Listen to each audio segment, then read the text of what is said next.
Today I will show you how to change your profile picture on Zedge.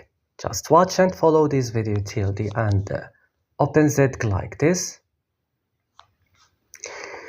And when you open Zedge, guys, you should click here on your profile. Click on edit profile like this.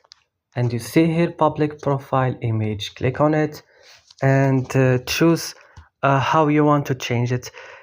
If you want to select it from your gallery or you want to take now a picture. For me, I would choose, I want to take now a picture. So right now it's open directly on my camera. I will take a picture now. Click OK. And right now you have a profile picture. That's all. Don't forget to like and subscribe, and see you in another video.